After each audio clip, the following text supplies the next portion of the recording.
మన సహవాసము అని వర్తమానము మనం నేర్చుకున్నాం. మన సహవాసము చూడండి,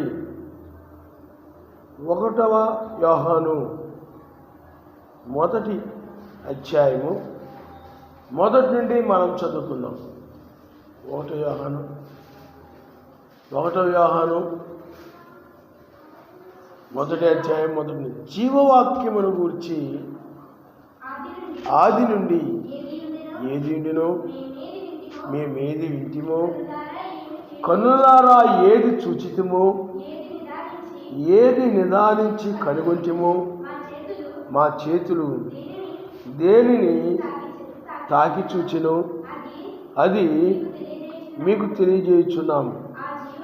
ఆ జీవము ప్రత్యక్షమైను, తండ్రి యొద్ద ఉండి మాకు ప్రత్యక్షమైన ఆ నిత్య జీవమును మేము చూచి ఆ జీవమును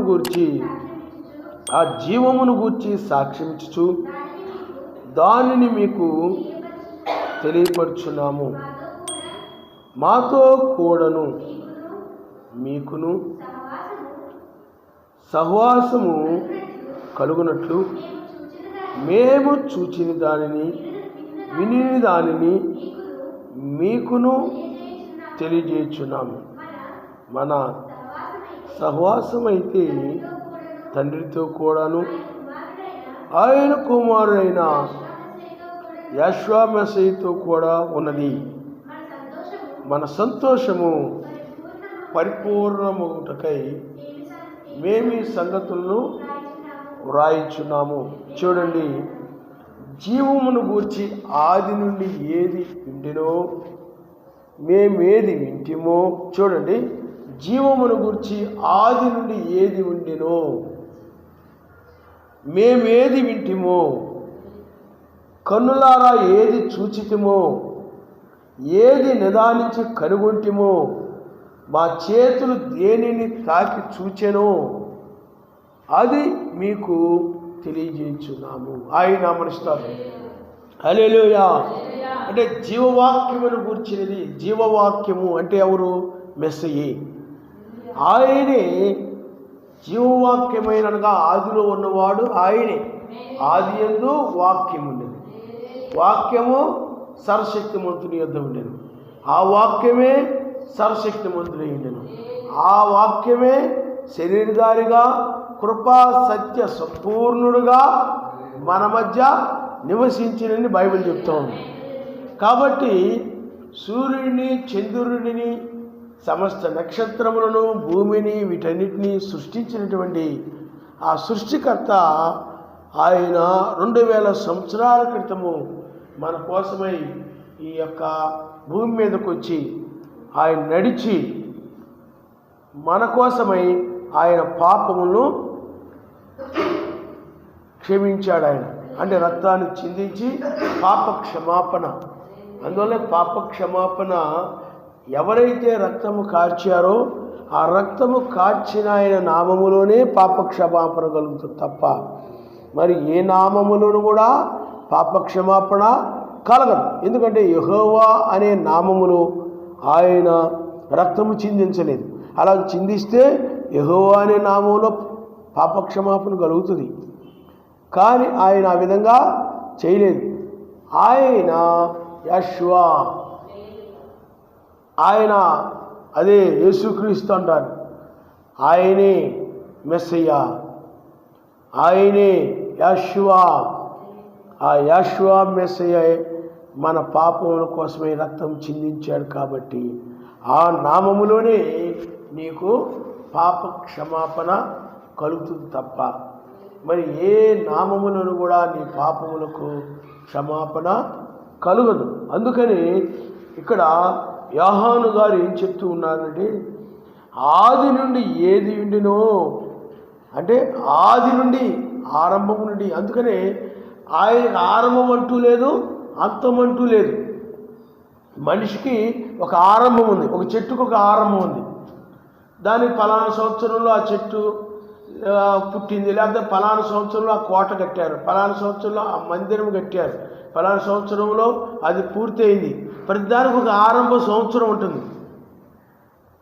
ఆరంభం ఉందంటే దానికి అంతం ఉన్నట్లే. ఒక ఇల్లు ఎప్పుడో కట్టారు అనుకోండి, ఇప్పుడు అయ్యగారు ఉన్నప్పుడు మందిరం కట్టారు, దానికి ముగింపు ఉంది, కూల్చేసారు. అలాగే ఇప్పుడు ఒక ఇల్లు కడతారు, కొన్ని రోజులు కొన్ని సంవత్సరాలకు ఏమైపోతుంది చెప్పండి? ఏవి శాశ్వతంగా ఉండవు. ఈ లోకంలో ఏవి కూడా శాశ్వతంగా ఉండవు. ఆ కొన్ని రోజులకి ఏమైపోతాయి? అవి పగిలిపోతాయి, ఇరిగిపోతాయి, కూలిపోతాయి. అంటే ప్రతిదానికి ఒక ఆరంభం ఉంది, ముగింపు ఉంది. అలాగే ప్రతి వ్యక్తికి కూడా అంతే. నువ్వు ఫలానా సంవత్సరంలో పుట్టావు అనుకుందాం, 1990లోనో 91లోనో 92లోనో పుట్టావు అనుకుందాం. కానీ నువ్వు పుట్టడానికి ఒక ఆరంభం ఉంది, ఫలానా తేదీని పుట్టావని. అలాగే ముగింపు కూడా ఉంది, నీకు ముగింపు తేదీ కూడా ఉంటుంది. మనిషికి, నువ్వంటే మనిషి, ఒక మనిషికి ఆరంభం ఉంది, ముగింపు ఉంది. అలాగే చెట్లైనా అంతే, ఫలానా రోజున మొలకెత్తవచ్చు. కానీ ఎప్పటికప్పుడు ఆ చెట్లకి ఏముంది చెప్పండి? ముగింపు ఉంది. కానీ ఆయనకు ఒక ఆరంభము లేదు, ముగింపు లేదు. ఆయన ఆరంభము ఫలానప్పుడు ఆయన పుట్టాడు, ఫలానప్పుడు ఆయన అనేది లేదు. అయితే మరి డిసెంబర్ 20 పుట్టారు అంటున్నారు కదండి, డిసెంబర్ 20 పుట్టలేదు ఆయన.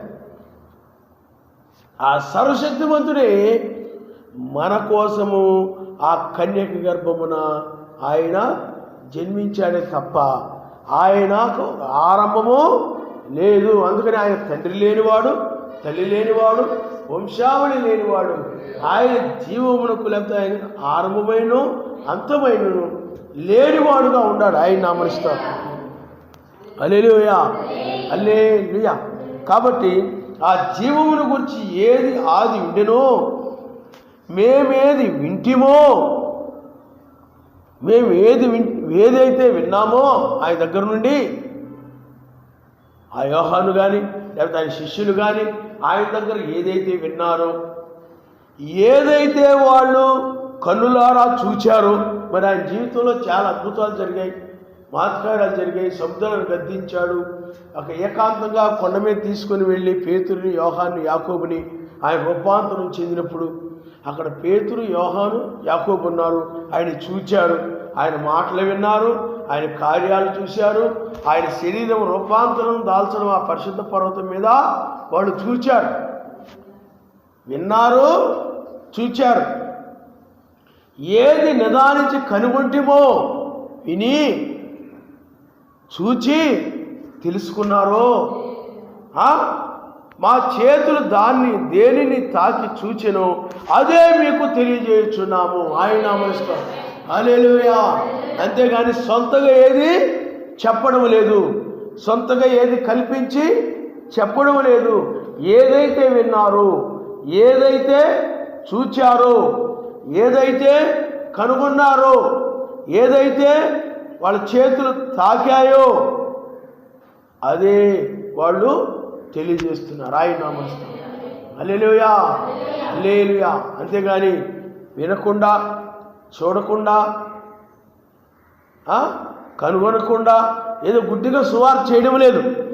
అందువల్లనే వాళ్ళు విన్నారు కాబట్టి, చూచారు కాబట్టి వాళ్ళు ఏమని చెప్తున్నారంటే, ఆది నుండి ఏది ఉన్నదో, ఏమండి, ఆది నుండి ఏది ఉన్నదో దానిని మీకు తెలియజేస్తున్నామంటే ఆ సర్వశక్తిమంతుని గురించే మీకు చెప్తూ ఉన్నామయ్యా. ఆయనే సర్వాధికారి, ఆయనే శరీరధారిగా భూమి మీదకి వచ్చాడు. ఆ భూమి మీదకి వచ్చి ఆయన బోధించాడు. ఆ మాటలు మేము విన్నాము.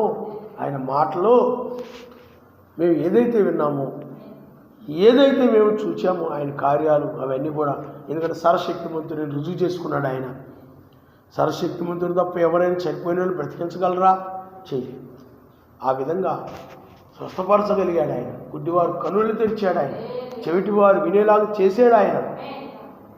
ఆయన గురించి మీకు తెలియజేయుచున్నాము. అయితే ఆ జీవము ప్రత్యక్షమైన తండ్రి యొద్ద ఉండి మాకు ప్రత్యక్షమైన ఆ నిత్య జీవమును చూచి ఆ జీవము గురించి సాక్ష్యమిచ్చుచు, అంటే అంటే ఆ తండ్రి అయినటువంటి ఆయనే శరీరధారిగా భూమి మీదకి వచ్చాడు. అక్కడ ఇద్దరు వ్యక్తులు కనబడుతున్నారు కానీ ఇద్దరు కాదు, కానీ ఆయన ఒక్కడే. మరి తండ్రి ఇక్కడ కుమారుడు తండ్రి అనగా ఎవరు? పరిశుద్ధాత్మ. మరి ఆయన కూడా ఒక వ్యక్తిగా ఉన్నాడు, ఆయన వ్యక్తిగా మారాడు. మన నిమిత్తం యొక్క మానవ శరీరం ధరించుకొని ఉన్నాడు. ఆయనలో పరిశుద్ధాత్మ ఉంది. ఆ పరిశుద్ధాత్మే తండ్రి, ఆయనే కుమారుడు. ఆ శరీరానికి ఏం పేరు చెప్పండి? కుమారుడు. అందుకని కుమారుడుగా ఉన్నాడు, తండ్రిగా కనపడుతున్నాడు. ఆయన తండ్రిగా అంటే సర్వశక్తిమంతుని ఆత్మ, సర్వశక్తిమంతుడు ఆయనలో ఉండి ఆ యొక్క కార్యాలన్నీ కూడా జరిగించాడు. అందుకని ఇక్కడ ఆ జీవాన్ని గురించి సాక్ష్యం ఇస్తూ దాన్ని మీకు తెలియపరుస్తున్నాము. ఆ జీవాన్ని గురించి మీకు తెలియచేస్తున్నామంటే మేము ఏది చూసామో దాన్ని ఈనాడు కూడా మనము ఏదైతే ఆయన చూయించాడు, ఏదైతే ఆయన యొక్క స్వరము వినబడిందో, ఏదైతే విన్నామో 1993లో లేదా 1988లో ఆయన బంగారపు రవ్వలతో ఆయన కమ్ముకున్నాడు. అది ఏది చూయించాడో చెప్పడం జరుగుతూ ఉంది. నేను ఏదైతే చూచానో అదే చెప్తాను. 93లో అగ్ని జ్వాలలతో క్రిందకు వచ్చాడు ఆయన. అది తీర్పుని తెలియజేస్తూ ఉంది బైబిల్లో. ఆయన ఆ యొక్క అభిషేకం దేని తెలియజేస్తుంది చెప్పండి? తీర్పు. అంటే రెండవసారి న్యాయాధిపతిగా వచ్చాడని. అందుకని తూర్పు నక్షత్రం కనబడి ఇదిగో నేను త్వరగా వస్తున్నాను, ఎవరి క్రియలు చొప్పున ప్రతిఫలం ఇవ్వడానికని ప్రకటన గ్రంథం 22వ అధ్యాయం 10-16 రాయబడింది. కాబట్టి ఇప్పుడు ఆయన న్యాయాధిపతిగా వచ్చాడని, ఆయన పాదములు అపరంజి వలె ఉన్నాయని, ఆయన నేత్రములు అగ్ని జ్వాలల వలె ఉన్నాయని ప్రకటన గ్రంథం 1వ అధ్యాయంలో కనపడతా ఉంటుంది. అలాగే ప్రకటన గ్రంథం 10వ అధ్యాయంలో కనపడతా ఉంటుంది. ఆ వచనాలను బట్టి ఇప్పుడు ఆయన అగ్ని జ్వాలల వంటి కన్నులతోనూ అపరంజి వంటి పాదములతోనూ ఆయన వచ్చి ఉన్నాడని మనం చూడగలుగుతున్నాం. అందుకనే ప్రకటన గ్రంథము 2వ అధ్యాయం 1వ వచనం ఏముందంటే, అగ్ని నేత్రములు కలిగిన వాడును అపరంజి వంటి పాదములు కలిగిన వాడును చెప్పు సంగతులు ఏమనగా, అప్పుడు ఆయన న్యాయాధిపతిగా కనబడుతున్నాడు. ఆయన యెజబెలుకుని మెస్సక్రియలు కలిగిన వారికి వేకూచుక్కనివ్వడము, యెజబెలునేమో శ్రమణ పాలు చేయడము. కాబట్టి ఇప్పుడు మనము ఏదైతే అనగా సర్వశక్తిమంతుడు ఏదైతే నాకు చూయించాడు, ఏదైతే ఆయన ఏదైతే చూయించాడో దాన్ని చూడడం, ఏదైతే విన్నానో దాన్నే మీకు చెప్పడం జరుగుతుంది. ఆయన హల్లెలూయా. అందుకని ఇప్పుడు ఆయన అగ్ని జ్వాలల వంటి కన్నులతోనూ అపరంజి వంటి పాదములతోనూ ఆయన వచ్చాడు. వచ్చి ఆయన రెండవసారి ఎలా వచ్చాడని మనము గ్రహించగలుగుతున్నాం. తూర్పున నక్షత్రం కనబడి ఇదిగో త్వరగా వచ్చునని చెప్పడం ద్వారా వేకు చుక్కగా రెండవసారి వచ్చాడని మనం గ్రహించగలిగాం. ఆయన నామస్మరణ హల్లెలూయా. అంటే ఏదైతే ఆయన చూయించాడో, ఏ స్వరాన్ని అయితే వినిపించాడో, ఏదైతే ఆయన చూయించాడో, ఆయన చూయించినదే, ఆయన వినిపించినదే బోధించుకోవడం జరుగుతూ ఉంది. ఆయన నామస్మరణ అది లేఖనానికి సరిపోతుంది, కాలానికి సరిపోతూ ఉంది. కాబట్టి ఇప్పుడు ఆయన రెండవ రాకడలో ఎలా ఉన్నాడనండి, ఎలా ప్రత్యక్షమయ్యాడనండి, తెల్లవారుజామున నీతి సూర్యుని వంటి ముఖముతో వేకు దూతగా ఆయన ప్రత్యక్షమయ్యాడు. కాబట్టి ఇప్పుడు ఆయన పాదములు ఎలా ఉన్నాయి? అపరంజి అంటే బంగారము. ఆ పాదములతో రోమా సామ్రాజ్యమును, నీలో ఉన్న పాపాన్ని ఆయన, అలాగే అగ్ని ఆయన దహించి ఆయన దహించు అగ్ని ఉన్నాడని వాక్యం చెప్తూ ఉన్నది. కాబట్టి ఆయన నీ హృదయములోనికి దిగినప్పుడు, నీ హృదయములోనికి వేకోచుక్కగా ఆయన ఈ వాక్యముగా ఆయన నీ హృదయంలోనికి ఈ సాక్ష్యం నమ్ముతున్నావు. కాబట్టి మీకు అర్థమైందా? ఏదైతే చూశానో, ఏదైతే విన్నానో దాని గురించి నేను మీకు సాక్ష్యం ఇస్తాను. ఆ సాక్ష్యం మీరు నమ్ముతున్నారు. ఆనాడు యోహాను కూడా ఏం చేశాడు చెప్పండి? దేన్నైతే విన్నాడో, దేన్నైతే చూచాడో, దేన్నైతే అతడు తాకి చూచాడో అదే మేము ఏది కనుగొన్నామో దాన్నే తెలియజేస్తున్నాం అన్నాడు. దాని గురించి సాక్ష్యం ఇస్తున్నాం. ఆ జీవం గురించి సాక్ష్యం ఇచ్చు దాన్ని మీకు తెలియజేయుచున్నాము.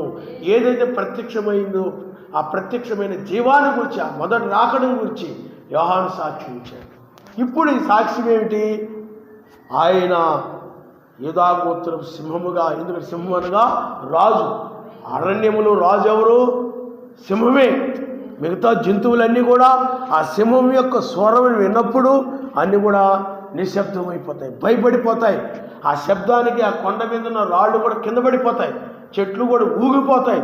ఆ యొక్క యూదా గోత్ర సింహం యొక్క గర్జన అంత భయంకరంగా ఉంటుంది. ఆ విధంగా ఆయన కిందకు వచ్చేసి ఆయన ఏం చేస్తున్నాడనండి, అగ్ని వంటి నేత్రములతోనూ అపరంజ వంటి పాదములతోనూ తీర్పు తీర్చు న్యాయాధిపతిగా వచ్చాడని సాక్ష్యం ఇస్తూ ఉంటే, అందుకని నేను ఏదైతే చూచానో అక్కడ అపోస్తులందరూ కలుపుకొని చెప్తున్నాడు, మేము దేన్నైతే చూచామో, ఎందుకంటే అపోస్తులందరూ కూడా చూశారు కాబట్టి, మెస్సీని కలుసుకున్నారు కాబట్టి దాని గురించే సాక్ష్యం ఇస్తున్నాం, తెలియజేస్తున్నాం. ఇప్పుడు సాక్ష్యం ఏమిటంటే రెండవ రాకడను గురించినటువంటి సాక్ష్యం. ఇప్పుడు ఆయన న్యాయాధిపతిగా వచ్చాడని సాక్ష్యమును తెలియజేయడం జరుగుతూ ఉంది. ఆయన గురించి సాక్ష్యం ఇవ్వడం జరుగుతూ ఉంది. ఆయన ఇప్పుడు అగ్ని నేత్రములతో వచ్చాడమ్మా. మొదటి రాకడలో గొర్రె పిల్లగా వచ్చాడు, మొదటి రాకడలో ప్రాణం పెట్టేవాడుగా వచ్చాడు. రెండవ రాకడ దగ్గరకు వచ్చేటప్పటికి న్యాయం తీర్పు తీర్చేవాడుగా, జడ్జిగా, ఆ తీర్పు సింహాసనం మీద కూర్చొని కోర్టుకు వెళ్ళినప్పుడు మీరు చూస్తారు, కోర్టుకు వెళ్ళినప్పుడు ఆ కోర్టులో అక్కడ జడ్జి కూర్చొని ఉంటాడు, న్యాయాధిపతి కూర్చొని ఉంటాడు, లాయర్లు ఉంటారు, వాదించేవాళ్ళు ఉంటారు. అక్కడ దోషి నిర్దోషి, అప్పుడు ఎవరు దోషిలా ఎవరు నిర్దోషిలా, అప్పుడు ఆ న్యాయాధిపతి ఏం చేస్తాడనంటే ఆ యొక్క చట్టాన్ని బట్టి ఎవరిది తప్పో ఎవరిది ఒప్పో తెలుసుకొని తీర్పు తీరుస్తాడు. ఇప్పుడు కూడా బైబిల్ అనేటువంటి చట్టం ఇది, ఈ వాక్యం యొక్క చట్టమును బట్టి తీర్పు తీరుస్తాడు. ఎవరు నామములో బాప్తిజం పొందారు, ఎవరు నామములో బాప్తిజం పొందలేదు, ఎవరు సిద్ధపడ్డారు, ఎవరు సిద్ధపడలేదు, ఎవరు పరిశుద్ధాత్మ కలిగి ఉన్నారు, ఎవరు పరిశుద్ధాత్మ కలిగి లేరు, ఆ విధంగా ఆయన ఇప్పుడు తీర్పు తీస్తున్నాడు అనమాట. ఎవరైతే నామములో బాప్తిజం పొంది ఉన్నారో, ఎవరైతే పరిశుద్ధాత్మ కలిగి ఆ దివిటీలు, ఎవరు దివిటీలు అయితే మండుతూ ఉన్నాయో, క్రియలైతే ఎవరు కలిగి ఉన్నారో, అందుకనే ఆ దీపాన్ని మంచం కింద కొంచెం కింద ఎక్కడో చాటును పెట్టకుండా అందరికి వెలుగుచ్చేలాగా దీపస్తంభం మీద పెడతారు. అలాగే మీ సత్క్రియలని ప్రకాశింపనేయడి అని ఉంది. కాబట్టి ఆ సత్క్రియలు ఎవరైతే కలిగి ఉన్నారో, ఆ మంచి క్రియలు ఎవరైతే కలిగి ఉన్నారో వారిని నిర్దోషులుగాను, ఆ యొక్క మత్స్యాక మిత్రత్వంలో బాప్తిజం పొంది లెంట దినాలు, క్రిస్టమస్, ఇవన్నీ వాక్య వ్యతిరేకంగా ఉన్నటువంటి, అంటే చట్టానికి వ్యతిరేకంగా, బైబిల్కి వ్యతిరేకంగా ఉన్న వారిని దోషులుగాను ఆయన తీర్పు తీర్చే న్యాయాధిపతిగా ఉన్నాడు. అందుకనే తీర్పు తీర్చేది ఎవరు? వాక్యమే తీర్పు తీర్చేది. ఆయన నామనిస్తాడు. హల్లెలూయా, హల్లెలూయా. వాక్య ప్రకారంగా ఉన్నవాళ్ళు నిర్దోషులని, వాక్యమునకు విరోధంగా ఉన్నవారు దోషులని. కాబట్టి వాక్యమే తీర్పు తీర్చేది, వాక్యమే ఆయనే తీర్పు తీర్చు న్యాయాధిపతిగా ఉన్నాడు. కాబట్టి ఇప్పుడు ఆయనను గురించి ఒక సాక్ష్యం మనం వింటూ ఉన్నాం. ఆయన గొర్రె పిల్లగా లేడు కానీ ఇప్పుడు ఆయన న్యాయాధిపతిగా ఉన్నాడని సాక్ష్యమును వింటున్నాం. ఆయన నామనిస్తాం. హల్లెలూయా, హల్లెలూయా. మాతో కూడా మీకును సహవాసము కలుగునట్లు మేము దీనిని, అనగా మేము చూచిన దాన్ని, వినిన దానిని మీకు తెలియజేయుచున్నాము. మాతో కూడా మీకు సహవాసం కలిగినట్లు. ఇప్పుడు చూడండి, వాళ్ళు మెస్సీతో ఒక సహవాసం కలిగి ఉన్నారు. యోహాను కానీ ఆ యొక్క శిష్యులు మెస్సీతో ఒక సహవాసము కలిగి ఉన్నారు. ఆయన ఎవరో చూచి విని తెలుసుకొని ఆ సహవాసం కలిగి ఉన్నారు. నేను కూడా ఇప్పుడు ఆయన ఎవరో ఏమిటో ఆయన చూశాను, ఆయన్ని స్వరం విన్నాను నేను. ఇప్పుడు నాకు ఆయనతో ఒక సహవాసం ఉంది, ఆయనతో నాకు ఒక సహవాసం ఉంది. ఆ సహవాసం ఉంది కాబట్టి ఆయన నాతో ఆ విషయాలను కూడా చెప్తూ ఉన్నాడు. ఆయన ఏం జరుగుతుంది, సంవత్సరాలేంటి, స్వాములేంటి, ఈ విషయాలను కూడా ఆయన బయలుపరుస్తూ ఉన్నాడు. ఆ రోజుల్లో కూడా అపోస్తులకు అలాగే తెలియజేస్తూ వచ్చాడు. కాబట్టి అపోస్తులు ఎలాగైతే మెస్సీతో సహవాసం కలిగి ఉన్నారో అలాగే వారికి కూడా వారితోనూ అలాగే మెస్సీతోనూ సహవాసం కలిగి ఉండాలని ఆ యొక్క సాక్ష్యము తెలియజేస్తుంది. ఈనాడు కూడా అంతే. ఇప్పుడు నాతోనే మీకు సహవాసం కాదు, మెస్సీతో కూడా మీకు సహవాసం కలుగుతూ ఉంది. బోధించేవారు సర్వశక్తిమంతో సహవాసం కలిగి ఉంటేనే ఆ సహవాసం ద్వారా వచ్చేది నిజమైన బోధ. అంతేగాని ఆ బైబిల్లో చదివి ఈ బైబిల్లో చదివి యూట్యూబ్లో ఏదో ఒకటి వినేసి ఒక వర్తమానం తయారు చేసుకొని, లేకపోతే అక్కడ ఏదైనా మీటింగ్ పెడితే వెళ్ళి, ఎక్కడ ఏదైనా మీటింగ్ పెడితే వెళ్ళి అక్కడ మెసేజ్ తయారు చేసుకొని, లేకపోతే బ్రహ్మం గారి పుస్తకాలు చదివేసి ఏదో ఒక మెసేజ్ తయారు చేసుకొని బోధించుకుంటూ వెళ్ళిపోతుంటారు. అంటే వాళ్ళకి సర్వశక్తితో సహవాసం లేదు, కానీ ఏదో ఒకటి చదువుకున్నారా బోధించుకుంటూ పోతుంటారు. కానీ ఆయనతో సహవాసం కలిగి ఉన్నప్పుడు, ఇప్పుడు నువ్వు ఎవరితోనైనా ఒక సహవాసం కలిగి ఉన్నప్పుడు వాళ్ళ విషయాలు నీకు చెప్తారు. సహవాసం అనగా ఏమిటి? మాట్లాడుకోవడమే సహవాసం. ఆ వాళ్ళ విషయాలు ఇప్పుడు నేను ఎవరితో ఒక సహవాసం కలిగి ఉన్నాను, వాళ్ళ విషయాలు నాకు చెప్తాను, నా విషయాలు వాళ్ళకి చెప్తాను. అది సహవాసం. అలాగే సర్వశక్తిమంతుడితో ఇప్పుడు అబ్రహాము గారు ఉన్నాడు, సర్వశక్తిమంతుడు ఒక సహవాసం కలిగి ఉన్నాడు. అందుకని అబ్రహాము గారికి ఆయన ఏమి దాచకుండా చెప్తున్నాడు. ఆయన సొదొమ గొమొర్ర ఎలా కాలిపోద్దో, నీతిమంతులు ఎలా రక్షించబడతారో, ఆ పట్టణం ఎలాగ దహించి వేయబడుతుందో, నీవు అనేక జనులకు నీవు ఎలా తండ్రిగా ఉంటావో, ఆ విషయాలన్నీ కూడా అబ్రహాము గారికి ఆయన దాచకుండా చెప్పేస్తాడు. కారణం ఏంటంటే ఆ సహవాసము అలాంటిది, ఆ సహవాసము. అందుకని ఇక్కడ యోహాను గారు ఏం చెప్తున్నారంటే, మాతో కూడా మీకును సహవాసమును మేము చూచిన దానిని విని దాన్ని మీకు తెలియజేస్తున్నాము. ఆ సహవాసం కలుగునట్లు మేము ఏదైతే చూచామో, ఏదైతే విన్నామో దాన్నే తెలియజేస్తున్నాము. మళ్ళీ అందరూ కలుపుకొని ఉంటున్నాడు. మన సహవాసం అయితే, ఆ సాక్ష్యాన్ని ఎవరైతే నమ్మారో వాళ్ళందరూ కలుపుకొని మన సహవాసం అయితే తండ్రితో కూడాను, అనగా పరిశుద్ధాత్మతో కూడాను, ఆయన కుమారుడైన మెస్సీతో కూడాను ఉన్నది. ఆయన హల్లెలూయా, హల్లెలూయా. ఇప్పుడు కూడా అంతే. ఈ వర్తమానం నమ్మడం వలన, ఈ వాక్యమును నమ్మడం వలన ఇప్పుడు నీకు పరిశుద్ధాత్మ అనగా తండ్రి, పరిశుద్ధాత్మతో సహవాసం. అలాగే కుమారుడు అని ఎవరు చెప్పండి?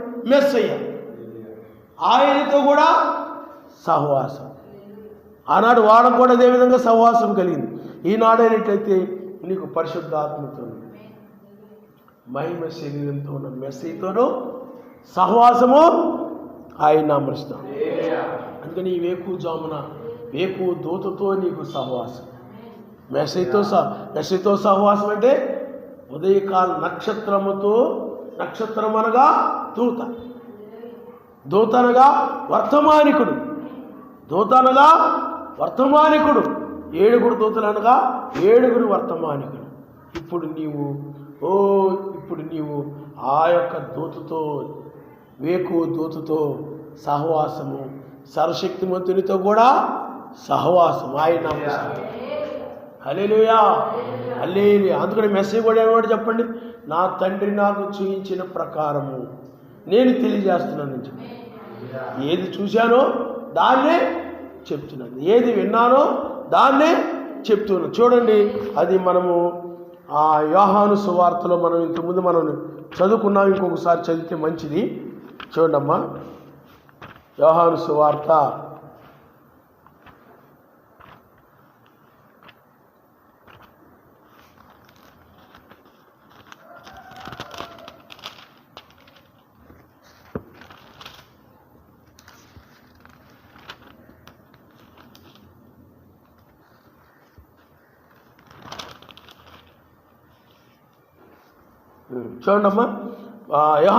5:19. కాబట్టి మెస్సీ వారితో ఇట్లు ప్రత్యుత్తరం ఇచ్చెను, తండ్రి ఏది చేయుట కుమారుడు చూచునో అదే కానీ తనంతట తాను ఏదియో చేయనేరడు. ఆయన వేటిని చేయునో వాటినే కుమారుడును అలాగే చేయును. తండ్రి కుమారుని ప్రేమించుచు తాను చేయు వాటినెల్లను ఆయనకు అగపరుచుచున్నాడని మీతో నిశ్చయముగా చెప్పుచున్నాను. చూడండి, ఇక్కడ మెసేజ్ కూడా ఏం చెప్తున్నాడు చెప్పండి. తండ్రి నాకు ఏది కనబరుస్తున్నాడో, ఏది వింటున్నానో తండ్రి దగ్గర, నేను ఏది చూస్తున్నానో అదే మీకు చెప్తున్నాను. ప్రవక్తలు కూడా అలాగే, యోహాను కూడా అదే చెప్తున్నాడు. ఈనాడు కూడా అదే చెప్తున్నాం. ఆయన ఏది చూపించాడో, అది ఏది అగపరిచాడో అదే. మన సొంతగా ఏది చెప్పడం లేదు. అందుకనే బైబిల్లోని వాక్యమును చదవకముందే ఆయన వాటిని చూపించాడు ఆయన. కాబట్టి పిల్లారా, ఇప్పుడు మనం ఉన్నటువంటి కాలం ఏమిటంటే న్యాయాధిపతిగా ఆయన ఉన్నాడు. కాబట్టి ఇప్పుడు ఆయనతో నీకు సహవాసము, తండ్రితోనూ కుమారునితోనూ సహవాసం. ఆయన నామమున హల్లెలూయా, హల్లెలూయా. కాబట్టి మన సహవాసం అయితే తండ్రితో కూడాను, ఆయన కుమారుడైన యేషువ మెస్సీతో కూడా ఉన్నది. మన సంతోషము పరిపూర్ణమగుటకై మేమీ సంగతులను వ్రాయిచున్నాము. కాబట్టి ఇప్పుడు మన సహవాసము ఎవరితో చెప్పండి? ఆయనతో. ఏదేనులో ఆదాము అవ్వలు ఉన్నారు. వారు సర్వశక్తిమంతుతో సహవాసము కలిగి ఉన్నారు. కానీ సర్వశక్తిమంతుని మాట మీరిపోయినందువల్ల ఏమొచ్చింది? సర్వశక్తితో సహవాసము తెగిపోయింది. మరలా ఇప్పుడు మనము ఆయనతో సహవాసము చేస్తున్నాం. ఆయన నామమున ఇప్పుడు ఆయనతో సహవాసము చేస్తున్నాం. నీవెవరు పిల్లలు అంటాం, ఆడితో సహవాసం చేసి పాడైపోయాడు రా, ఆడితో సహవాసం చేసి అన్నీ నేర్చేసుకున్నాడు రా, లేకపోతే వాళ్ళతో సహవాసం చేసి అన్నీ ఇంతకుముందు వీడికి వీడియో గేమ్స్ ఆడడం అంటే తెలీదు. ఇప్పుడు తెగ ఆడేస్తున్నాడు. ఎలా నేర్చుకున్నాడు? ఎవడో కుర్రోడు ఏదో చెప్పేశాడు, ఇలా ఆడాలరా, అలా ఆడాలరా, ఇలా ఆడరా, ఇంకో కొత్త గేమ్ వచ్చిందిరా, ఇంకొక గేమ్ వచ్చింది. వాట్సాప్లో ఏం చేస్తున్నారు చెప్పండి పిల్లలు. మొన్నొకడు అన్నాడు, ఇది ఏ గేమ్ అది, ఫ్రీ ఫైర్ ఏదో ఉంది, అది పంపరా లింకు ఫ్రెండ్కి. ఆ గేమ్ లింక్ పంపన్నాడు వాట్సాప్లో, ఇద్దరం ఆడదాం. ఈ సహవాసాల వల్ల ఏమైపోయింది చెప్పండి? అందుకని దుష్ట సాంగత్యము మంచి నడవడిని చెరుపును. దుష్టులతో సాంగత్యం చేస్తే అలాంటివే నేర్చుకుంటారు. కాబట్టి ఇక్కడ ఆయనతో సహవాసం మనకి ఎవరితోటి? సర్వశక్తిమంతునితో మనకి సహవాసం. ఇప్పుడు ఈ యొక్క చివరి కాలంలో ఎవరితో మనం సహవాసం చేస్తున్నామనండి? ఉదయకాలపు దూత అనగా మెస్సీతో మనము సహవాసము చేస్తున్నాం. ఏ విధంగా మనకు ఆయనకి మనకు సహవాసం కలిగింది? సాక్ష్యమును నమ్ముడు ద్వారా. ఈ రెండవ రాకడ గురించి సాక్ష్యమును నమ్ముడు ద్వారా నీకు ఆయనకి సహవాసము కలిగింది. నీకు ఆయనకి మధ్య ఏం కలిగింది చెప్పండి? సహవాసము. నీకు ఆయనకి మధ్య సహవాసము. చూడండి, నేను మీకు రోమిలకు రాసిన పత్రిక 15వ అధ్యాయం 24 వచ్చిందని మీరు ఒకసారి చదవండి.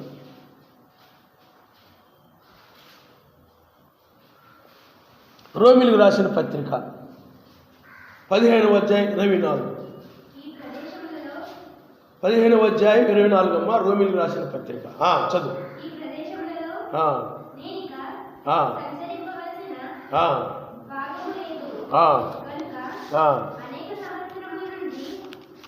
రోమిలకు రాసిన పత్రిక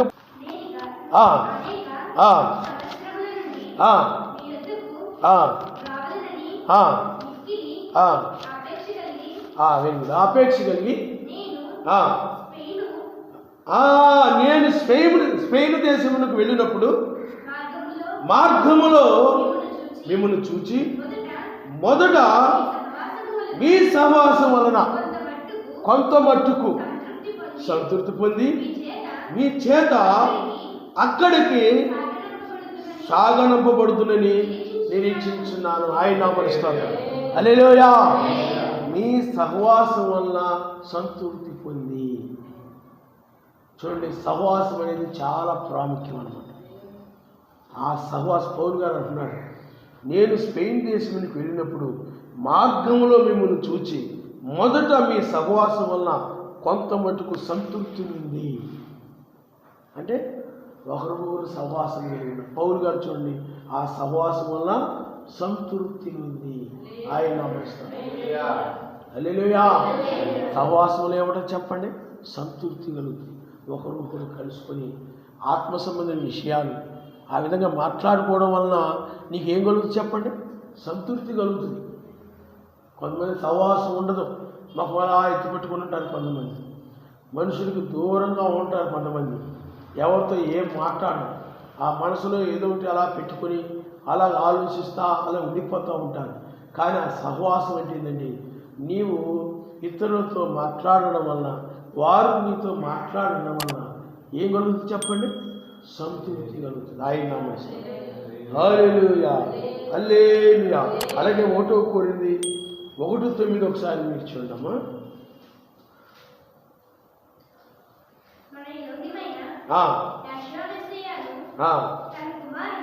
తన కుమారుని సహవాసములకు మిమ్మల్ని పిలిచిన సర్వశక్తిమంతుడు నమ్మదగిన వాడు. ఆయన నమస్కారం.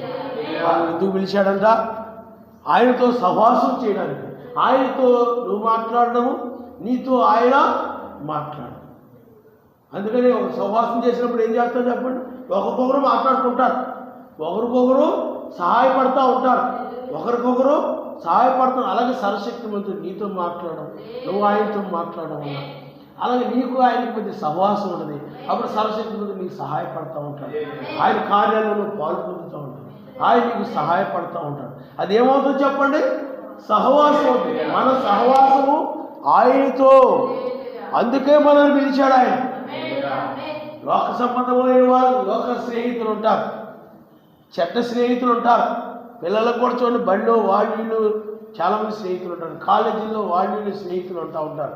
లేకపోతే కొంతమందికి ఇంటి అనుకో, ఇంటి ముందో, ఇంటి పక్కో, ఎవరొకరు లేకపోతే వీధిలోనో, లేకపోతే ఆళ్ళో ఇళ్ళో తెలిసిన స్నేహితులు ఉంటారు, సహవాసం చేస్తూ ఉంటారు. అది కాదు మన సహవాసం, వారితో కాదు మన సహవాసం. మన సహవాసం ఎవరితోనండి, మెస్సీతో. నువ్వు మాట్లాడడం అంటే ప్రార్థించడమే. ప్రార్థన ద్వారా నువ్వేం చేస్తావు చెప్పండి, ఆయనతో మాట్లాడతావు. ఆ ప్రార్థన ద్వారా ఎంత ఎక్కువ ప్రార్థన చేస్తున్నా ఆయనకి నీకు మధ్య అంత సహవాసం పెరిగిపోతుంది. ఎక్కువ సహవాసం కలిగిన వాళ్ళు ఉంటారు, ఏదో అలా సహవాసం కలిగి ఉంటారు. వారానికి ఒకసారో, నెలకు ఒకసారో, 10 రోజులకు ఒకసారి కనపడినప్పుడు పలకరించుకొని కూర్చొని మాట్లాడుకుంటారు. ఇది నువ్వు నిరంతరం సహవాసం, ఎల్లప్పుడు కూడా సహవాసం.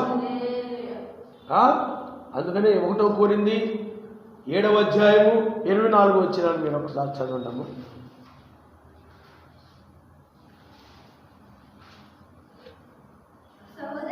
సహోదరులారా, ప్రతి మనుష్యుడును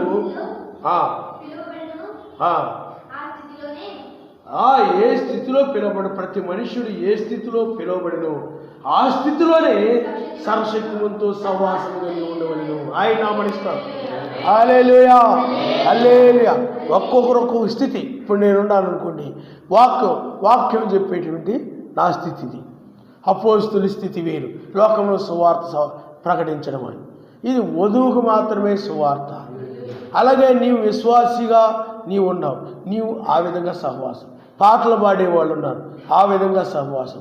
అలాగా ఏ స్థితిలో పిలువబడినప్పటికీ ఆ స్థితిలోనే ఆయనతోటి సహవాసం. ఆయన నామనిస్తాడు. హల్లెలూయా. నీతోటి ఇప్పుడు నీవు ఉన్నావు అనుకోండి, ఒక రాజ్యం, ఆ రాజ్యంలో నీవు ఉంటున్నావు అనుకోండి, రాజుగారు ఉన్నారనుకోండి, రాజుగారితోటి అధికారులు సహవాసం కలిగి ఉంటారు. అలాగే పక్కనే ఉన్న రాజులుంటే వాళ్ళు సహవాసం కలిగి ఉంటారు, ప్రజలు కూడా సహవాసం ఉంటారు ఆయనతోటి. అక్కడ ఉన్నటువంటి ఆ యొక్క పనివారు కూడా సహవాసం ఉంటారు. అందరూ కూడా రాజుతోటి సహవాసం కలిగి ఉంటారు. అలాగే మనము కూడా అందరివి స్థితులు వేరైనప్పటికీ కూడా, ఒకరిది విశ్వాసం స్థితి, ఇంకొకరిది ఇంకొక స్థితి. ఏ స్థితిలో పిలిచినప్పటికీ, ఏ స్థితిలో ఉన్నప్పటికీ కూడా ఆయనతో మనము సహవాసం కలిగిన వారంగా మనము ఉన్నాం. ఆయన హల్లెలూయా. అందుకనే ఎవరైనా ఆయనతో సహవాసం కలిగి ఉంటాడు, సహవాసం కలిగి ఉన్నాడు అనుకోండి, ప్రార్థన చేస్తూ ఉంటాడు. ప్రార్థన చేస్తూ ఉంటాడంటే అతను సహవాసం కలిగి ఉన్నాడని అర్థం. ప్రార్థన చేయట్లేదు అనుకోండి, సర్వశక్తి సహవాసం లేదు. సర్వశక్తితో సహవాసం కలిగి ఉన్నాడంటే ప్రార్థిస్తూ ఉంటాడు, ఆయనతో మాట్లాడుతూ ఉంటాడు, అడుగుతూ ఉంటాడు, చెప్తూ ఉంటాడు, తన పరిస్థితి అంతా ఆయన చెప్తూ ఉంటాడు, తన జీవితాన్ని గురించి అంతా ఆయన చెప్తూ ఉంటాడు. కొన్నిసార్లు ఆయనతో సహవాసం కలిగి ఏడుస్తూ చెప్తాడు, కొన్నిసార్లు బాధలు పడి ఆ బాధలు బట్టి చెప్తూ ఉంటాడు. సహవాసం అంటే అన్నీ కూడా ఆయనతో పంచుకుంటూ ఉంటాడు. ఆయన కూడా ఈయనకి సహాయం చేస్తాడు, వాగ్దానాలు చేస్తాడు, ఆయన కూడా మాట్లాడుతుంటాడు. కొంతమంది ప్రార్థన చేస్తే వాళ్ళకి ఏ జవాబు ఉండదు, కానీ ఆయన జవాబు ఇచ్చేవాడు, ఆయన మాట్లాడేవాడు. అదేవిధంగా నేను నిన్ను ఇలా దీవిస్తాను, ఆశీర్వదిస్తాను, లేకపోతే ఆయన్ని నేను మారుస్తాను, ఆయన్ని ఇలా నడిపిస్తాను, లేకపోతే ఈయన్ని ఇలాగ మారుస్తాను, నీకు లోబడేలాగా చేస్తాను. ఏదో విధంగా ఆయన ఏం చేస్తాడు చెప్పండి, మాట్లాడి ఆ మాటలని నిలబెట్టుకుంటాడు ఆయన. నువ్వు కూడా ఆయనకి, నాయన నేను నీ కొరకు ఇలాగ జీవించాలనుకున్నాను, అలా జీవించాలనుకున్నాను, నేను ఇలాగ నడవాలనుకున్నాను, నీ కొరకు నేను ఇది చేయాలనుకున్నాను, అవన్నీ కూడా సఫలమయ్యేలాగా నేను చేస్తానంటాడు. ఆ విధంగా ఇదంతా ఏమిటి చెప్పండి, సహవాసం. నువ్వు అలాగా నీతో ఆయనతో మాట్లాడుకుంటూ ఉండడమే. కొంతమంది రోడ్డు మీద వెళ్ళిపోతూ ఉంటారు, నడుచుకుంటా, అది కాదు ఇది కాదు అనుకుంటూ వెళ్ళిపోతుంటారు. చాలామంది నేను గమనించాను. ఏమంటారు చూద్దామండి అంటాను, అందుకనే మిమ్మల్ని కాదు అంటారు. మీకు అర్థమవుతుందండి? అంటే వాళ్ళలో ఏమవుతున్నారు చెప్పండి, ఆ సమస్యల గురించి ఏదో వాళ్ళు అనుకుంటారు. మనం అలా కాదు, మనం అనుకోవడం కాదు. మనకు ఒక స్నేహితుడున్నారు, సహవాసము, ఆయన నీకు తోడుగా వస్తూ ఉంటాడు, ఎక్కడికి వెళ్ళినా ఆయన నీకు తోడుగా ఉంటాడు. ఆయన సహవాసం అంటే అదే. మీకు అర్థమైందా? సహవాసం కలిగి ఉంటే ఏం జరుగుతుంది, కూడా వచ్చేస్తుంది సహవాసం. ఒకసారి ఇద్దరు ఎక్కడికి వెళ్ళినా వాళ్ళిద్దరే కనపడుతున్నారు, ఆడోళ్ళు. ఏమో ఇద్దరు ఎక్కడికి వెళ్ళిన మాకు ఎప్పుడు నుండో ఈ సహవాసం అండి అంటున్నారు. అయినా మరిస్తారు, ఒకరికొకరు తోడు కనపడుతుంది. మార్కెట్కి వెళ్ళినా కానీ, కూరగాయల మార్కెట్కి వెళ్ళినా కానీ, పనికి వెళ్ళినా కానీ, లేకపోతే ఏమైనా వస్తువులు సైకిల్ మీద ఏమైనా సామాన్లు వచ్చినాయి, లేకపోతే కూరగాయలు ఏమైనా వచ్చినాయి, ఇద్దరు బయటకు వచ్చేస్తారు, ఇద్దరు మాట్లాడుకొని కొనేసుకుంటారు. అలాగే సహవాసం ఎక్కడికి వెళ్ళినా, ఏ చోటుకి వెళ్ళినా వాళ్ళిద్దరు కనపడుతుంటారు. సేమ్ అదేవిధంగా సర్వశక్తిమంతునితో నువ్వు సహవాసంగా కలిగి ఉంటే నీ ఒంటరికి కనపడవు. ఎప్పుడు నీ ఆ స్నేహితుడిగా ఉండి ఆయన ఏమండి నీ సహవాసి నీతో కూడా వచ్చేస్తూ ఉంటాడు అనమాట. ఎక్కడికి వెళ్ళినా ఆయన కూడా కనపడుతూ ఉంటాడు, ఆయన లక్షణాలు కనపడుతూ ఉంటాయి నీలో, ఆయన ప్రేమ కనపడుతూ ఉంటుంది. ఆయనతో సహవాసం ఉన్నప్పుడు ఆయన ఎక్కడున్నాడు, నీలోనే ఉన్నాడు. ఆయన లోకంలో ఉన్నవానికంటే నీలో ఉన్నవాడు గొప్పవాడు. నీతో సహవాసం చేయడానికి ఆయన నీలోకి వచ్చి ఉన్నాడు. ఆయన నామస్తోత్రం. హల్లెలూయా, హల్లెలూయా. చూడండి, ఫిలిప్పీయులకు రాసిన పత్రిక 2వ అధ్యాయం 1వ వచనం. ఫిలిప్పీయులకు రాసిన పత్రిక 2వ అధ్యాయం 1వ వచనం. కావున మెస్సైనందు ఏ హెచ్చరికైనను ప్రేమ వలన ఆదరణైనను, చూడండి, ఆత్మయందు ఏ సహవాసమైనను, ఏ దయారసమైనను, వాత్సల్యమైనను ఉన్న ఎడల మీరు ఏకమనస్కులగునట్లు ఏకప్రేమ కలిగి ఏకభావం గలవారుగా ఉండి ఒకదాని యందే మనసుంచుచు నా సంతోషమును సంపూర్ణము చేయుడి. ఆయన నామముస్తాను. హల్లెలూయా. చూడండి, ఏ సహవాసమైన, అందుకని ఆ సహవాసం కలిగినప్పుడు ఆయన మనసు నీవు మనసు ఒకటవుతుంది, ఏకభావంతో ఉంటాయి. ఆయన నామముస్తాను అంటే వాక్యము నీది ఒకటవుతావు, నువ్వు వాక్యం ఒకటవుతావు. ఒకదానికొకటి వేరుగా ఉండవు. వాక్యమే నీ మనసు, ఏకభావంతో ఉంటావు. అంటే ఆయన నీవు ఒక్కటి. అందుకే ఇద్దరు స్నేహితులు అంటే సహవాసం కలిగిన వారు, వాళ్ళ మధ్య ఏ విభేదాలు ఉండవు, ఏ గొడవలు ఉండవు, ఏ కలహాలు ఉండవు, వేరు వేరు భావాలు కలిగి ఉండరు, వేరు వేరు మనసులు కలిగి ఉండరు. ఒకటే మనసు. ఆ ఒకటే మనసు ఏంటంటే నీతిమంతులుగా ఉండాలని, పరిశుద్ధులుగా ఉండాలని, సత్యవంతులుగా ఉండాలని. ఆయన ఎలాగున్నాడో మీకు చూడండి. మనము 1వ యోహాను చూడమ్మా, అదే యోహాను రాసిన మొదటి పత్రిక 1వ అధ్యాయము 5వ వచనం నుండి మనం చదువుకుందాం. 5వ వచనం మనం చదువుకుందాం. మేము ఆయన వల్ల విని మీకు ప్రకటించే వర్తమానం ఏమనగా, చూడండి, మేము ఆయన వలన విని, మేము ఆయన వల్ల విని మేము ప్రకటించే వర్తమానం ఏమిటంటే, ఆయన వల్ల వీరు విన్నది ఏంటంటే, సర్వశక్తిమంతుడు వెలుగై ఉన్నాడు, ఆయన నామముస్తాడు. హల్లెలూయా, హల్లెలూయా. ఆయన వెలుగు, వాక్యమే వెలుగు, ఆయనే వెలుగు. ఆయన యందు చీకటి ఎంత మాత్రమును లేదు. ఆయనతో కూడా సహవాసము గలవారమని చెప్పుకొని చీకటిలో నడిచిన యెడల మనం అబద్ధమాడుచు సత్యమును జరిగింపకుందుము. ఈనాడు మత్స్య సంఘాలలో చూడండి, ఆయనతో మాకు సహవాసం ఉందని చెప్పుకుంటుంటారు. వాళ్ళు ఎక్కడ నడుస్తున్నారు? చీకటిలో నడుస్తున్నారు. చీకటి అంటే ఏమిటి? వాక్య వ్యతిరేకమైన ప్రతిది కూడా. త్రిత్వం అనేది ఒక చీకటి, క్రిస్టమస్ అనేది ఒక చీకటి, లెంట దినాలనే ఒక చీకటి, శనివారం ఆరాధన అనేది ఒక చీకటి. ఈ చీకటి బోధల్లో, చీకటి సిద్ధాంతాలలో వీళ్ళు నడుస్తూ వాళ్ళు ఏమనుకుంటున్నారంటే, లేకపోతే ఒక అసూయో, ఒక ద్వేషమో, లేకపోతే ఒక గుళ్ళో కుతంత్రమో ఇవి కలిగి ఉండి సర్వశక్తిమంతునితో సహవాసము కలిగి ఉన్నామని చెప్పుకుంటూ ఉన్నారు. అందుకని ఆయనతో కూడా సహవాసము గలవారిని చెప్పుకుంటూ చీకటిలో నడిచిన యెడల అట్టివాడు అబద్ధమాడుచు సత్యమును అనుసరించడం. సత్యమనగా వాక్యమే, వాక్యాన్ని అనుసరించేవాడే.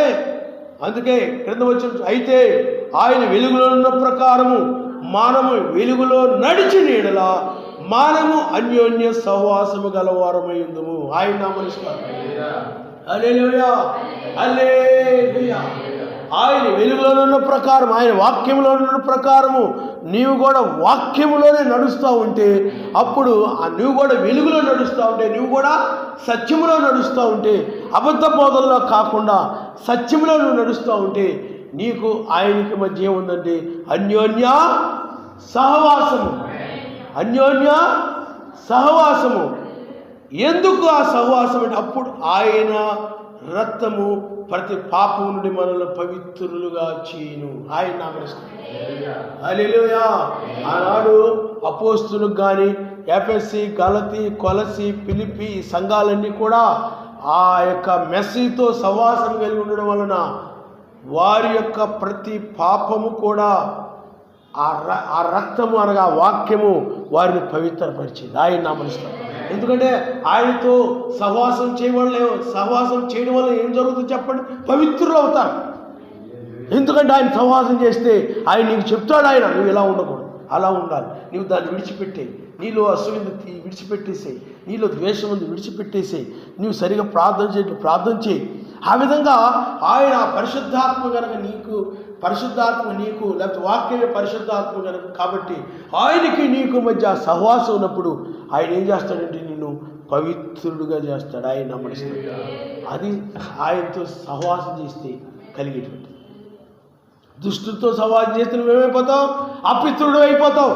ఆ సహవాసం చేస్తే వాడు అంటాడు, రా పలానా అక్కడ ఆ సినిమాకి వెళ్దాం రండిరా అంటాడు. లేకపోతే అక్కడ వాళ్ళందరూ కూడా పొగ తాగుతున్నారా, మనం కూడా తాగుదాం రారా అంటాడు. లేకపోతే ఊరా ఆ సెల్ ఫోన్లో ఆ వీడియో గేమ్ పంపించాను, ఒకసారి చూడరా, చాలా బాగుంది ఆ గేము అని చెప్తుంటాడు. ఇలాగా వాళ్ళతో సహవాసం చేయడం వల్ల అపవిత్రులు అయిపోతారు, చెడిపోతారు, పాడైపోతారు. చెడ్డ సహవాసాల వల్ల ఏమైపోతారు చెప్పండి? పాడైపోతారు. కానీ నీవు ఆయనతో ఆ యొక్క ఆది సంఘములోని వారందరూ కూడా ఆయనతో సహవాసం చేయడం వలన వాళ్ళు ఏమైపోయారు చెప్పండి? పవిత్రులు అయిపోయారు. ఆ మెస్సీతో సహవాసం చేయడం వల్ల పవిత్రులైపోయారు. నీవు కూడా ఆయనతో సహవాసం చేయడం వల్ల ఆయన నీతో మాట్లాడుతూ ఉంటాడు. నీవు అపవిత్రమైన ఏమైనా ఉన్నట్లు, అపవిత్రమైన ఆలోచన, అపవిత్రమైన మాటలు ఏమైనా ఉన్నట్లయితే నువ్వు అవి మాట్లాడకూడదు. నీలో ఉండే ఆయన నీకు బోధిస్తాడు, నువ్వు చెప్తుంటాడు. నీలో అసూయ ఉండకూడదు, నువ్వు ఆ విధంగా, నీలో గర్వం ఉంది, ఆ విధంగా ఉండకూడదు. నిన్ను హెచ్చించుకుంటున్నావు అందరికంటే, నీవు హెచ్చించుకుంటున్నావు అని చెప్పి నీవు ఆత్మ నీకు బోధిస్తూ ఉంటుంది. ఆ సహవాసం పరిశుద్ధాత్మ యొక్క సహవాసం అది. ఎందుకంటే ఆయన పరిశుద్ధాత్మగా ఉన్నాడు కాబట్టి అప్పుడైతే శరీరంలో ఉన్నాడు మొదటి రాకడలో, తర్వాత పరిశుద్ధాత్మగా ఉన్నాడు. ఆ సహవాసం ఇప్పుడు అయినట్లయితే నీకు న్యాయాధిపతితో సహవాసం, ఆయన నామనిస్తాడు. అంటే అప్పుడు గొర్రె పిల్లతో సహవాసం, ఇప్పుడు యూదాగోత్రపుతో సింహముతో సహవాసం, ఆయన నామనిస్తాడు. హల్లెలూయా. ఇప్పుడు కూడా ఆయన ఎలాగైతే వాక్యములు నడుస్తున్నాడో నీవు కూడా ఇప్పుడు అలా నడవడం వలన నీకు యూదాగోత్రం సింహానికి అన్యోన్య సహవాసం కలుగుతుంది. అన్యోన్యంగా అంటే ఇంకా బాగా దగ్గరగా భుజాల మీద భుజాలు చేతులు వేసుకుని వెళ్ళిపోతారు చూడండి, చాలా అన్యోన్యంగా ఉంటారు వీళ్ళు. ఆయన నామనిస్తారు. హల్లెలూయా, హల్లెలూయా. అందువలన పిల్లారా అన్యోన్య సహవాసము, అన్యోన్యమైన సహవాసం ఈనాడు కూడా మనతో ఆయన సహవాసం చేయడానికి ఆయన ఇచ్చాడు. ఇప్పుడు మనకి ఆయనకి సహవాసం కలిగింది. ఇప్పుడు ఆయనతో సహవాసం వల్ల నీ ఉపయోగం ఏంటి? ఏం ఉపయోగం ఆయనతో సహవాసం చేస్తే? ఏం ఉపయోగం అంటే ఆయనతో నువ్వు సహవాసం చేయడం వల్ల ఆయన భూమి మీదకి ఒకరితో ఎప్పుడు రాబోతుందో ఏమిటో. ఏమండి, నువ్వు ఎలాగ మహిమ శరీరం ధరించుకోవాలో, ఎలాగా లోకాన్ని విడిచిపెట్టాలో, ఉగ్రతోటి తప్పించుకోవాలో, వెనకతోటి చూడకుండా ఎలా ఉండాలో, లోకం భూ సంబంధం వాటి మీద మనసు పెట్టుకోవద్దని, ఈ 4వ జాములో ఉన్నామని, 8వ దినములో ఉన్నామని, ఇవన్నీ కూడా ఆయనతో సహవాసం ఉండడం వలన ఇవన్నీ చెప్తున్నాడు. ఆయన నీతో మాట్లాడుతున్నాడు. ఆయన మాటలకి ఆయన నీతో మాట్లాడను. నీవు కూడా నన్ను విమోచించిన ఆయన, ఉగ్రతుండి తప్పించిన ఆయన నువ్వు ప్రార్థన చేస్తావు, అడుగుతావు. నువ్వు ఆ సహవాసం, ఇప్పుడు సహవాసం వల్ల ఏం జరుగుతుంది? ఆయన విషయాలు నీకు తెలుస్తున్నాయి. ఇప్పుడు ఏం చేస్తున్నాడు ఏంటో నీ విషయాలు ఆయన చెప్పుకుంటున్నావు. నన్ను తప్పించిన ఆయన, నన్ను ఉగ్రతుండి కాపాడు ఆయన, నాకు ఆ మహిమ శరీరాన్ని ధరించి ఆయన. ఈ సహవాసం, ఇప్పుడు సహవాసం వల్ల ఉగ్రతుండి ఆయన నేను తప్పిస్తాడు. ఆయన హల్లెలూయా, హల్లెలూయా. కాబట్టి ఇప్పుడు మన సహవాసం ఎవరితో చెప్పండి? సర్వశక్తిమంతునితో. ఏదోనులో ఆదామవ్వలు కలిగి ఉన్నారు, ఆ సహవాసం పోయింది. మరలా ఇప్పుడు సర్వశక్తిమంతునితో సహవాసం కలిగి. అందుకని ఆదాము దగ్గర కూర్చున్నప్పుడు ఆయన మాట్లాడేవాడు, ఆదాము ఆయనతో మాట్లాడేవాడు. ఒకరికొకరు కూర్చొని చాలా కబుర్లు చెప్పుకునేవారు. ఏమండి, చాలా కబుర్లు చెప్పుకునేవారు. అలాగే ఇప్పుడు కూడా ఆయన మనకు కూడా ఏ కబుర్లు? పరలోక సంబంధమైన కబుర్లు, ఆయన చేసేటువంటి కార్యాల గురించి, ఎవరికి మరలా యూదుల్ని ఎలా రక్షించబోతున్నాడు, మోషేలు ఎలా రాబోతున్నారు, మహిమతో ఎలాగ వచ్చాడో, దూతలు ఎలాగొస్తారో, ఆ సహవాసం వల్ల నీకేం జరుగుతుంది చెప్పండి? ఆయన విషయాలు నీకు తెలుస్తూ ఉంటాయి, ఈ విషయాలు ఆయనకి తెలుస్తూ ఉంటాయి. అందుకనే మనం ఎక్కడికి ఇప్పుడు మనం మందిరానికి వచ్చామనుకోండి, వాక్యం వింటున్నాం అనుకోండి, ఇప్పుడు నీకు ఆయనకి మధ్య ఏం కలుగుతుంది చెప్పండి? సహవాసం. అని ఆయన నామనిస్తాడు. హల్లెలూయా, హల్లెలూయా. ఆయన విషయాలు నీకు చెప్తున్నాడు, నువ్వు ఆయనతో మాట్లాడుతున్నావు. ఆయన ఈరోజు వెళ్ళకపోతే ఏమైంది అనుకుంటారు చాలామంది. నువ్వు ఆయన సహవాసాన్ని కోల్పోతావు, నీవు ఆయన సహవాసాన్ని కోల్పోతావు. ఆ సహవాసాన్ని కోల్పోతే ఆయన నీతో మాట్లాడు, నువ్వు ఆయనతో మాట్లాడు. ఒకరికొకరు మాట్లాడుకోవడమే సహవాసం.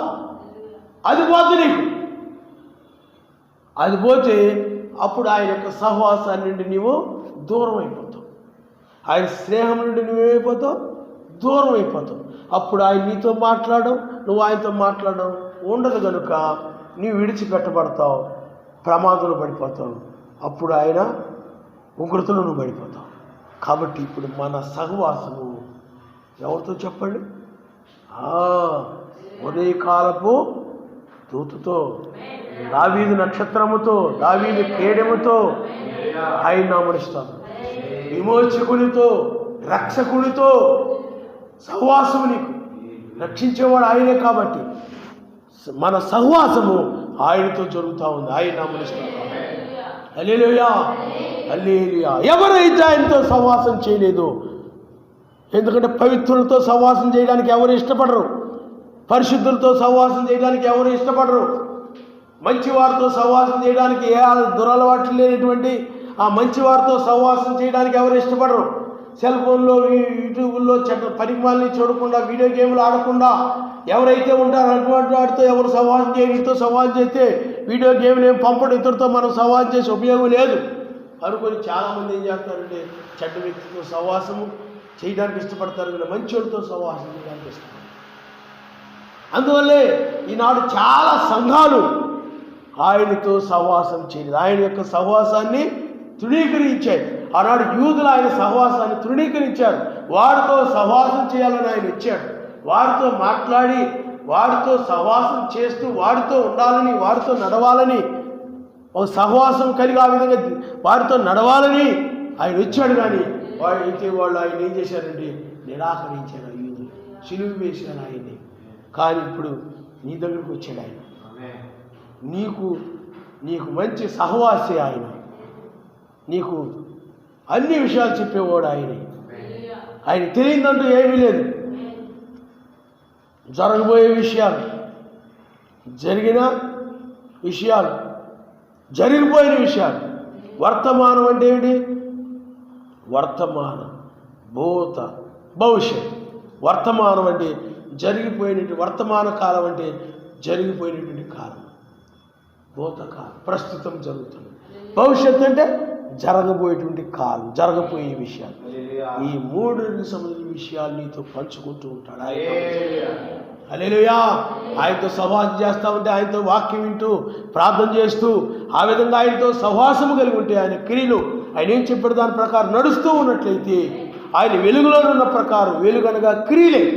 ఎందుకంటే ఆ దీపస్తంభం యొక్క వెలుగు, ఆ సత్క్రియలు, ఆయన క్రియలలో క్రియలు కలిగి ఉన్న ప్రకారం మీరున్నట్టు క్రియలు కలిగి ఉన్నట్లయితే ఆయనకి మీకు అన్యోన్య సహవాసం.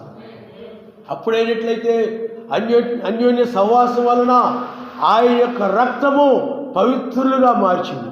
ఇప్పుడు ఆయనతో అన్యోన్య సహవాసం వలన నీ శరీరం రూపాంతరం చెంది ఉగ్రతను తప్పించుకుంటావు. ఆయన నామమున. హల్లెలూయా, హల్లెలూయా. కాబట్టి ఇప్పుడు మన సహవాసము యోధా గోత్రపు సింహముతో, మన సహవాసము తీర్పు తీర్చు న్యాయాధిపతితో, మన సహవాసము విమోచకునితో. అందుకనే మనకు లోకములో ఏ సహవాసి లేరు. ఆయన్ని ఏదోనలో అవ చూడండి, దుష్టునితో సాంగత్యం చేసింది, చెడ్డ వ్యక్తితో సాంగత్యం చేసి సహవాసం చేసింది. ఏమైపోయి చెప్పండి? ప్రమాదంలో పడిపోయింది. అలాగే ఇస్కరియోతు యోధ దుష్టులతో సహవాసం చేశాడు. వారు ధనాన్ని ఎరగా వేసి మెస్సైని ముద్దు పెట్టి అప్పగించినట్లు వాళ్ళు ప్రేరేపించారు. అలాగే సంసోను దిలీలాతో సహవాసం చేశాడు. ఆ సహవాసం వల్ల ప్రమాదంలో పడిపోయాడు. అందుకని లోక సహవాసాలు, దుష్టులు అనగా ఎవరు అని అంటే అబద్ధాలు ఆడేవాళ్ళు, మోసాలు చేసేవాళ్ళు, ఆ యొక్క అసూయ కలిగిన వాళ్ళు, మరి విగ్రహార్థం చేసేవారు, మరి త్రాగుబోతులు, వ్యభిచారులు, కోపిష్టులు, అంటే సహనము లేని వాళ్ళు, కక్ష కలిగిన వారు, పగ కలిగినటువంటి వారు, ఈ యొక్క భేదములు పెట్టేవారు, కలహములు పెట్టేవారు, ఈ రకరకాలు అందరూ ఏమై ఉంటారు చెప్పండి? దుష్టులు. అది దుష్టు లక్షణాలని, దుష్టులకు సంబంధించిన వారు వీళ్ళు. అలాంటి వ్యక్తులతో నువ్వు సహవాసం చేస్తే అలాంటివన్నీ నువ్వు నేర్చుకుంటావు. తాగుబోతో సహవాసం చేస్తే నువ్వు అది నేర్చుకుంటావు. విగ్రహాలను సహవాసం చేస్తే దాని మీద మళ్ళించేస్తాడు. వ్యభిచారంతో సహవాసం చేస్తే వారు నిన్ను చెడగొట్టేస్తారు. నువ్వు పగ కలిగిన వ్యక్తితో సహవాసం చేస్తే, మరి పలానప్పుడు వాడు నన్ను అలా అన్నాడు రా, నా పగాడు చల్లారలేదు ఆడి మీద, నువ్వు కూడా రారా, ఆడి సంగతి తేలుతావు, తీసిపోతాడు. ఏమైపోతావు? పగ్గలిగిన ఉండడం అంటే వాడు క్షమించడం. అది మనసులో పెట్టుకొని ఉంటాడు అనమాట. పగ లోపల ఎవరిని ఒక మాట అన్నా కానీ హాని చేసినా కానీ మర్చిపోలేకపోతుంటాడు. ఆ కక్ష కలిగి ఉంటాడు. ఎందుకనాలో నేను బాధపడిపోతుంటాడు. క్షమించి విడిచిపెట్టలేకపోతుంటాడు. కానీ మెసేజ్లో అది ఉందా? ఆ కక్ష ఉందా? అన్నీ అన్నప్పటికీ కూడా క్షమించాలి, వదిలేసి ముందుకెళ్ళి మీరు ఎందుకు పెట్టాలి నన్ను, ఎందుకని నన్ను అలాగనాలి ఇలాగనాలని అలా వాళ్ళని గురించి అలాగా సాగదీసుకుంటా లేడు ఆయన. క్షమించి వదిలిపెట్టేశాడు. మంచి మనసు అంటారు దాన్ని, మంచి హృదయం అంటారు దాన్ని. అలాగే నీవు ప్రపంచంలో మంచి వాళ్ళు ఎవరున్నారంటే మెస్సయ్య ఒక్కడే. ఆయనే మంచివాడు. ఆయన బట్టే మనం మంచివాడుగా మారాం. నువ్వైనా నేనైనా ఎవరైనా ఆ సర్వశక్తిమంతుని బట్టే మంచి వ్యక్తులుగా మనం మారాం. అంటే మంచి వ్యక్తులు అంటే మేలు కోరేవారుగా మనం మారాం. ఇతరుల యొక్క మేలు కోరేవారి మంచివారు. తమ మేలు చూసుకునే వాళ్ళు ఏమంటారు చెప్పండి? ఇతరుల మేలు కాకుండా తమ మేలు చూసుకునే వాళ్ళు స్వార్థపరులు అంటారు. స్వార్థం, తమ గురించి తాము ఆలోచించుకుంటారు. ఎదుటి వాళ్ళు ఏమైపోతే నాకెందుకని. అలా కాకుండా ఇతరుల యొక్క మేలును కోరి ఆలోచించే వాళ్ళని మంచివారు. అందుకనే ఆయన మంచివాడు కాబట్టి మన మేలుని గురించి ఆయన ఆలోచించి మన కోసం ఆయన భూమి మీదకి వచ్చి రక్తంలో చిందించి మనల్ని తన సహవాసానికి లేకపోతే ఆయన యొక్క స్నేహితులుగా ఆయనతో సహవాసం కలిగిన వారుగా మనల్ని చేసుకున్నాడు. ఆయన నమస్కారం. హల్లెలూయా, హల్లెలూయా. కాబట్టి పిల్లారా, ఇప్పుడు మనం ఆయనతో సహవాసం చేయడానికి మనము వచ్చాం. తల ఉంచుకొని మనం ప్రార్థన చేసుకుందాం. ఆయన మనతో మాట్లాడాడు, అదే మనకు ఆయనకు సహవాసం. నువ్వు ఆయనతో మాట్లాడమే సహవాసం. అలాగే దారిలో వెళుతున్నప్పుడు కూడా నీతో ఆయన మాట్లాడతాడు. నీకు తోడుగా ఉండి మాట్లాడుతుంటాడు. నువ్వు అలా ఉండకూడదు, ఇలా చూడు, అలా చూడు, అలా మాట్లాడు, ఇలా మాట్లాడకూడదు, అలా మాట్లాడకూడదు అని నీకు ఆ వాక్య ప్రకారంగా, ఆ మాటల ప్రకారంగా ఆ విధంగా నిన్ను ఆ మంచి సహవాసి పాపంలో పడకుండా, చెడుతనంలో పడకుండా నిన్ను ఆయన మార్గంలో, ఆయన నడిచిన మార్గంలో నిన్ను నడిపేటువంటి మంచి సహవాసి. ఆయనతో స్నేహం చేస్తే, ఆయనతో సహవాసం చేస్తే నీకు మేలే తప్ప, ఆశీర్వాదమే తప్ప ఏ కీడు ఉండదు. కాబట్టి పిల్లరా, తల ఉంచుకోండి, మనం ప్రార్థన చేసుకుందాం. ఆయనతో సహవాసం కలిగి ఉన్నావా? ఆయన నీతో మాట్లాడుతూ ఉన్నాడా?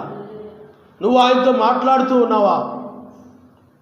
మాట్లాడకుండా ఏదో కాసేపు మాట్లాడాను కదా చాలే అనుకొని, సహవాసం అంటే ఇంకా ఆయన నిన్ను విడవకుండా, నువ్వు ఆయన్ని వదలకుండా ఎప్పుడు కూడా కలిసి ఉండేది నిజమైన సహవాసం. ఆ సహవాసం అనగా ఆయన నీతో మాట్లాడు, నువ్వు ఆయనతో మాట్లాడడం, రోజుల తరబడి మాట్లాడుకుంటూ ఉంటారు. అలాంటి సహవాసం నువ్వు కూడా అలాంటి సహవాసం చేయి. ఆయనతో అలాంటి సహవాసం చేయి. కొంతమంది సహవాసం చేసిన వారు పొద్దుపోయిందాకా తెల్లారేదాకా కూడా మాట్లాడుకుంటూ ఉంటారు. అరుగు మీద కూర్చోను, ఆ డాబా మీద కూర్చోను, లేకపోతే ఫోన్లోనూ.